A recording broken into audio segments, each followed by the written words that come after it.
दोस्तों, यदि मैं आपसे पूछूं कि सबसे बेहतरीन फिल्में कहाँ बनती है तो आपका जवाब होगा साउथ इंडस्ट्री। और अगर मैं आपसे पूछूं कि सबसे ज्यादा फैंस कौन से स्टार्स के होते हैं तो भी आपका जवाब होगा साउथ इंडस्ट्री, क्योंकि साउथ में लोग अपने स्टार्स को काफी ज्यादा मानते हैं और उनकी पूजा करते हैं। लेकिन साउथ के अलावा भी एक और ऐसी इंडस्ट्री है जहां पर लोग अपने स्टार्स को काफी ज्यादा मानते हैं और ये है बॉलीवुड यानी पंजाबी म्यूजिक इंडस्ट्री। यहाँ के सिंगर्स का स्टारडम बॉलीवुड या फिर किसी साउथ के स्टार से कम नहीं है। और आज हम बॉलीवुड के एक ऐसे सिंगर के बारे में बात करेंगे जिसकी काफी तगड़ी फैन फॉलोइंग है। नमस्कार दोस्तों, मेरा नाम है राजदीप सजवान और आज हम बात करेंगे बॉलीवुड यानी पंजाबी म्यूजिक इंडस्ट्री के सबसे बड़े सुपरस्टार सिद्धू मूसेवाले के जीवन से जुड़ी हुई कुछ अनसुनी बातों के बारे में, उनके रियल लाइफ स्ट्रगल और उनकी कंट्रोवर्सीज के बारे में। तो दोस्तों, वीडियो शुरू करने से पहले आपसे एक छोटी सी रिक्वेस्ट है कि यदि आप मेरे चैनल पर नए हो तो मेरे चैनल को सब्सक्राइब कीजिए ताकि मैं आपके लिए और भी ऐसी वीडियो ला सकूं। दोस्तों, आज के समय में सिद्धू मूसेवाला कितना बड़ा नाम बन चुका है ये आप सबको बताने की जरूरत नहीं है। जैसे साउथ में रजनीकांत सर को सबसे बड़ा सुपरस्टार माना जाता है, वैसे ही बॉलीवुड और नॉर्थ इंडिया में सिद्धू मूसेवाला को सबसे बड़ा सुपरस्टार माना जाता है।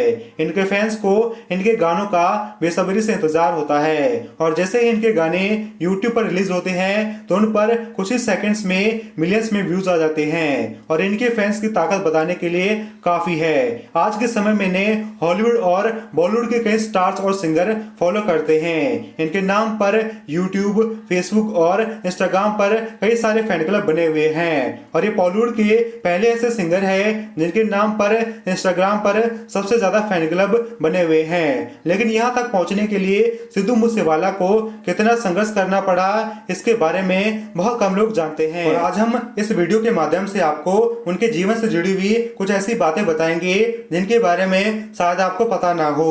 तो चलिए वीडियो शुरू करते हैं। दोस्तों, सिद्धू मूसेवाला का असली नाम शुभदीप सिंह सिद्धू है और इनका जन्म 11 जून 1993 को पंजाब के मानसा में हुआ था। इनके पिता का नाम भोला सिंह है और माता का नाम चरण कौर है। इनके पिता पहले आर्मी में ऑफिसर हुआ करते थे, लेकिन बाद में एक इंजरी के चलते इन्होंने आर्मी छोड़ दी और पुलिस ज्वाइन कर लिया।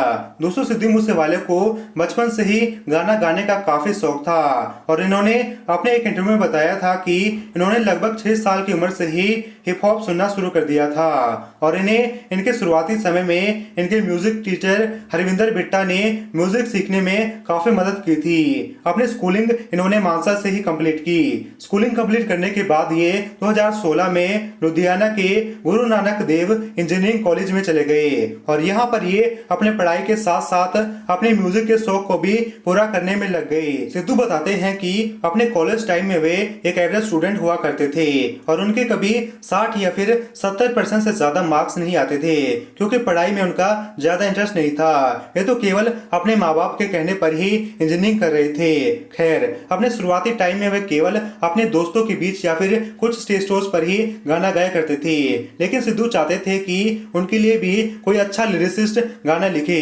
ताकि वे भी एक बड़ा सिंगर बन सके। सिद्धू ने कई सारे लिरिसिस्ट से बात की लेकिन उनसे उनकी बात नहीं बन पाई क्योंकि वे सिद्धू मूसेवाला से काफी ज्यादा फीस मांग रहे थे और उस समय उनके पास ज्यादा पैसे नहीं थे। लेकिन उन्होंने हार नहीं मानी और बाद में उनकी एक सॉन्ग राइटर से बात बन गई और उस सॉन्ग राइटर ने सिद्धू मूसेवाला से वादा किया था कि वे उन्हें एक गाना जरूर देंगे। लेकिन बाद में जब भी सिद्धू मूसेवाला उससे गाना मांगते तो वे आज कल कल कहकर उन्हें टालता रहता। फिर एक दिन उसने खुद सिद्धू मूसेवाला को फोन किया और उसे अपने गांव में बुलाया।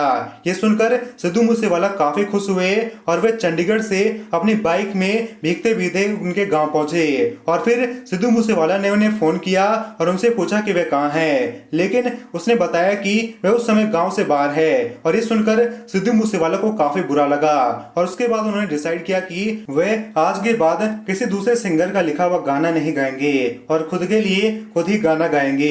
इसके बाद उन्होंने अपने गाने खुद ही लिखना शुरू कर दिए। शुरू में तो उन्हें काफी दिक्कत आई, लेकिन जब उनकी कलम चलनी शुरू हुई तो उनके गाने उनके दोस्तों के बीच काफी पॉपुलर होने लगे और इसी तरह उनका लिखा हुआ एक गाना जिसका नाम था लाइसेंस इतना ज्यादा वायरल हुआ कि इसकी खबर मशहूर पंजाबी सिंगर निंजा तक पहुंच गई और उन्हें सिद्धू मूसेवाले का ये गाना काफी ज्यादा पसंद आया।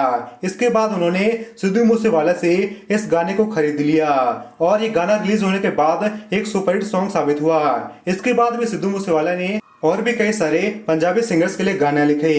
उन्होंने जस मानक के लिए भी एक गाना लिखा था जिसका नाम था कि पुछदा है दीवानिया नू।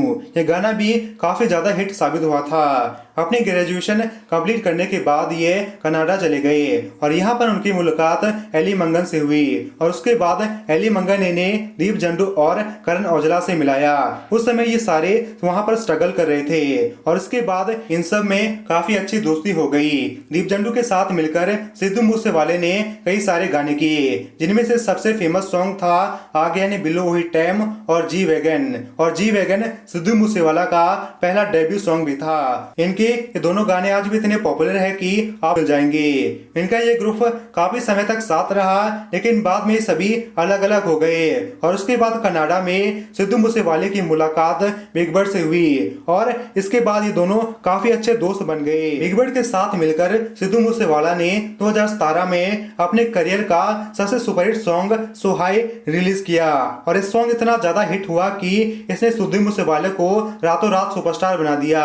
इस सॉन्ग को सुनने के बाद लोग जानना चाहते थे कि सिद्धू मूसेवाला कौन है। इस विषय पर मशहूर पंजाबी सिंगर सैरिमान ने अपने एक इंटरव्यू में बताया था कि ये गाना उन्हें इतना ज्यादा पसंद आया था कि वे सिद्धू मूसेवाले के बारे में खुद जानना चाहते थे और उन्होंने अपने कॉन्टेक्ट्स की मदद से सिद्धू मूसेवाला का पता लगाया था और उनसे फोन पर भी बात की थी। दोस्तों, बिग बर्ड और सिद्धू मूसेवाले ने एक साथ कई सारे गानों में काम किया और जितने भी गाने इन्होंने बनाए वो सभी के सभी सुपरहिट साबित हुए और लोगों ने भी इन्हें काफी पसंद किया था। इनमें शामिल है डॉलर, सो हाई, जट दा मुकाबला और इस्सा जट आदि। इन दोनों की जोड़ी ज्यादा समय तक नहीं चल पाई और 2018 में ये दोनों अलग हो गए।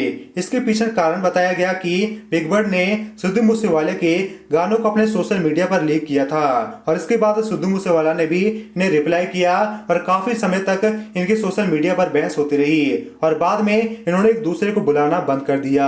सबसे फेमस कंट्रोवर्सी हुई थी मशहूर सिंगर करण औजला के साथ और इसकी शुरुआत हुई थी करण औजला के सॉन्ग लिफाफे से। दरअसल इस सॉन्ग में करण औजला ने सिद्धू मूसेवाला को टारगेट किया था और इसके बाद सिद्धू मूसेवाला ने अपने सॉन्ग वार्निंग शॉट में उन्हें रिप्लाई किया था। धीरे धीरे इन दोनों की लड़ाई बढ़ती गई और आज भी ये दोनों अपने सॉन्ग्स के माध्यम से एक दूसरे को रिप्लाई देते रहते हैं। इनकी दूसरी कंट्रोवर्सी भी थी फेमस पंजाबी सिंगर जस मानक के साथ और इसकी शुरुआत तब हुई थी जब जस मानक ने अपने सॉन्ग बंदूक में सिद्धू मूसेवाला की कुछ लाइन को यूज किया था और इसके बाद सिद्धू मूसेवाला ने भी उन्हें रिप्लाई देते हुए कहा था कि वह एक कॉपीकैट सिंगर है और उनके गानों पर फेक व्यूज आते हैं। और तीसरी कंट्रोवर्सी इनकी हुई थी मास्टर सलीम और सिप्पी गिल के साथ और इसकी शुरुआत तब हुई थी जब सिद्धू मूसेवाले ने अपने पैर पर थापी देते हुए अपने हेटर्स को एक स्टेज शो में रिप्लाई दिया था और इस पर काफी सारे पंजाबी सिंगर बुरा मान गए थे और इनमें सिप्पी गिल और मास्टर सलीम भी शामिल थे। और इसके बाद इन्होंने अपने स्टेज शोज के दौरान सिद्धू मूसेवाले को टारगेट किया और बाद में मूसेवाले ने भी इन्हें अच्छा खासा रिप्लाई दिया। वहीं उनकी निजी जिंदगी की बात करें तो दोस्तों सिद्धू मूसेवाला अपने फैमिली और अपने गांव से काफी प्यार करते हैं। उनका असली नाम सुखदीप सिंह सिंधु है, लेकिन उन्होंने अपना असली नाम क्यों बदला था इसके पीछे भी एक दिलचस्प किस्सा है। दरअसल मूसेवाला एक काफी पिछड़ा हुआ इलाका था और जब भी कोई सिद्धू मूसेवाला से उनके गांव के बारे में पूछता था तो वे बताते थे कि उनका गांव मानसा में है, लेकिन उनके गांव के बारे में कोई भी नहीं जानता था। सिद्धू बताते हैं कि उनके गांव से कई बेस्ट आर्मी ऑफिसर भी निकले हैं, लेकिन फिर भी उनके गांव को कोई नहीं जानता था। सिद्धू चाहते थे कि उनके गांव का नाम पूरी दुनिया जाने और इसीलिए उन्होंने अपना असली नाम सुखदीप हटा दिया और अपने सरनेम के साथ अपने गांव का नाम भी जोड़ दिया और इसीलिए उनका नाम सिद्धू मूसेवाला बन गया और आज के समय में उनके गांव को पूरी दुनिया जानती है। इसके अलावा वह अपनी माँ को काफी ज्यादा प्यार करते हैं और जब इनकी माँ इनके गांव में सरपंच के चुनाव के लिए खड़ी हुई थी तो सिद्धू मूसेवाले ने उनके लिए अपना सारा काम काज छोड़कर प्रचार किया था और बाद में इनकी माँ जीत गई थी। सिद्धू मूसेवाले ने सोनम बाजवा के साथ हुए अपने एक इंटरव्यू में बताया था कि ये अपने दादी के बहुत करीब थे और उन्हीं के कहने पर इन्होंने अपने बाल रखे थे और पग बांधना शुरू किया था। इसके अलावा 2018 में इन्होंने 5911 रिकॉर्ड्स नाम से अपना एक म्यूजिक लेवल लॉन्च किया था। इसमें ट्रैक्टर का लोगो बना हुआ है और इसके माध्यम से ये नए नए टैलेंटेड कलाकारों को लॉन्च करते हैं। दोस्तों सिद्धू मूसेवाला को आम जिंदगी जीना पसंद है। वे ज्यादातर समय अपने गांव में रहते हैं और कई बार खेतों में ट्रैक्टर चलाते हुए नजर आते हैं और इसी सादगी के चलते ही लोग इन्हें इतना ज्यादा पसंद करते हैं। और दोस्तों इसके अलावा इन्होंने यस आई एम स्टूडेंट नाम से एक फिल्म में भी काम किया था। इस फिल्म को उन्हीं की production company jet life studios के अंतर्गत बनाया गया था और 2020 में इन्होंने अपनी अगली फिल्म गुनाह की अनाउंसमेंट भी की थी। तो दोस्तों ये थे सिद्धू मूसेवाले के जीवन से जुड़ी हुई कुछ अनसुनी बातें। अगर आपको वीडियो पसंद आए तो चैनल को सब्सक्राइब कीजिए और वीडियो को लाइक कीजिए ताकि मैं आपके लिए और भी ऐसी वीडियो ला सकूं। यदि आप किसी अन्य कलाकार के बारे में जानना चाहते हैं तो कमेंट करके जरूर बताइए, मैं उस पर भी वीडियो बनाऊंगा। धन्यवाद।